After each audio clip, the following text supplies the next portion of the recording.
বহরমপুর পৌরসভায় তৃণমূলের দুর্বৃত্তরা ভয় পেয়েছে, তাই অধীর চৌধুরীর কর্মীদের উপর আক্রমণ হামলা করছে। সরাসরি ফুটেজ।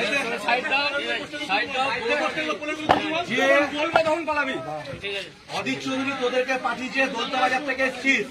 অধীর চৌধুরী আসছে তোদের বাঁচাতে না। বহরমপুরের লোককম পঞ্চায়েত থেকে ধুচ্ছুদাদের এনে শহরে প্রচার করছে অধীর চৌধুরী।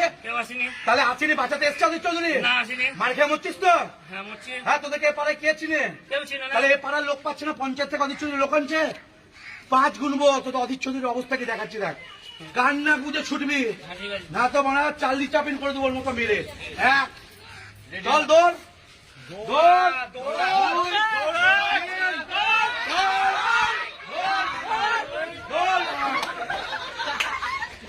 হ্যাঁ দর্শক বন্ধুগণ, দেখতে পেলেন? কেননা যারা মুসলিম ভোটার অধীর চৌধুরীর পতাকা লাগিয়েছিল তাদের নির্বাচনীয়, আর তৃণমূলের দুর্বৃত্ত থেকে আমরা বলতে চাই, এই দুর্বৃত্ত বাহিনী ভোটে হেরে মুখ থুবড়ে বসে থাক, এই কথাটার উত্তর কিন্তু আগামী দিনের মানুষ, বাংলার মানুষ জবাব দেবে।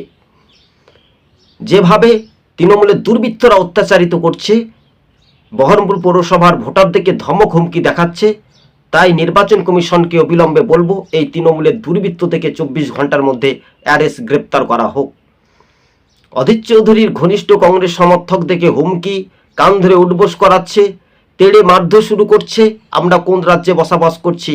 তৃণমূলের দুর্বৃত্ত বাহিনী, লেঠাল বাহিনী, কেন্দ্রীয় বাহিনী এবং নির্বাচন কমিশনের কাছে অভিযোগ দায়ের পড়া জমা হয়েছে বলে সূত্র মারফত খবর পাচ্ছি। আপনারা দেখছেন সবুজবঙ্গ নিউজ।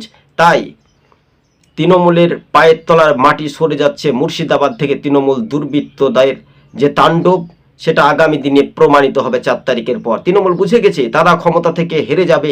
তৃণমূলের এই দুর্বৃত্তদের বিরুদ্ধে বাংলার মানুষ গর্জে উঠছে। সবুজবঙ্গ নিউজ চ্যানেলটি ভালো লাগলে শেয়ার করে পাশে থাকবেন। ধন্যবাদ দর্শক বন্ধু।